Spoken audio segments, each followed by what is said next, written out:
اقبال کہتا ہے دلوں کو مرکز مہر و وفا کر، حریم کبریا سے آشنا کر، جسے نانے جویں بخشی ہے تو نے، اسے بازوئے حیدر بھی عطا کر۔ فتح خیبر کو سننے کے لیے رب سے آشنائی چاہیے، سینے میں عشق مصطفیٰ چاہیے، اور بازو میں قوت حیدر مولا علی شیر خدا چاہیے۔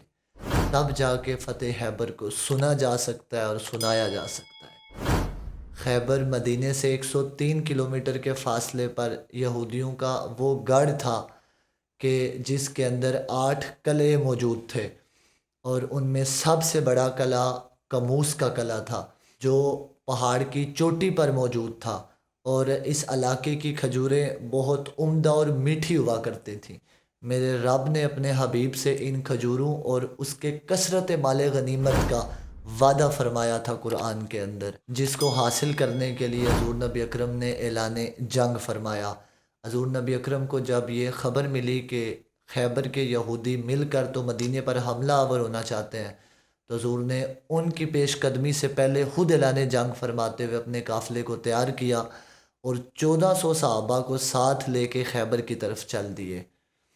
ان سے جنگ کرنے کے لیے، کیونکہ خیبر میں موجود یہودی اسلام کے خلاف سازشیں کیا کرتے تھے، تو حضور نے ان کے خلاف اعلان جنگ کر دیا۔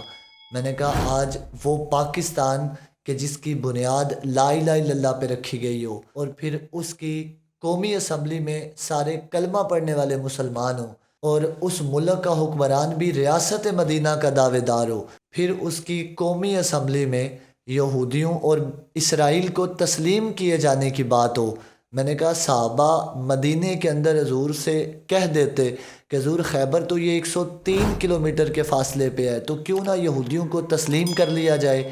جنگ کرنے کا کیا فائدہ۔ آج پاکستان کے اندر تو یہودیوں کو تسلیم کیے جانے کی بات کی جا رہی ہے، تو صحابہ بھی حضور سے کہہ دیتے، پر صحابہ رب کے اس فرمان کو جانتے تھے جو شاید آج کے حکمران نہیں جانتے ہیں۔ یا ایھا الذین آمنوا لا تتخذوا الیہود والنصارى اولیاء،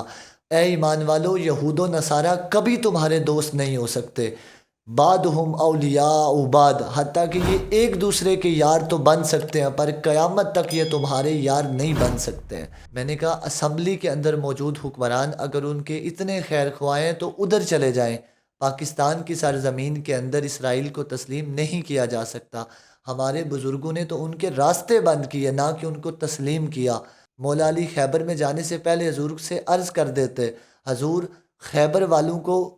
تسلیم کر لیتے ہیں، ان سے جنگ کرنے کی کیا ضرورت ہے، پر صحابہ رب کے اس فرمان کو جانتے تھے کہ قیامت تک کے لیے یہ مسلمانوں کے یار نہیں بن سکتے ہیں۔ بدلے گا زمانہ لاکھ مگر قرآن نہ بدلا جائے گا، ہے قول محمد قول خدا فرمان نہ بدلا جائے گا۔ اٹھو عدالت الحبیب سے جڑ جاؤ، ذکر مصطفیٰ اور محبت مصطفیٰ کو عام کرو اور زمانے پہ چھا جاؤ، کیونکہ ہم اپنا معیار زمانے سے جدا رکھتے ہیں، ہم تو محبوب بھی محبوب خدا رکھتے ہیں۔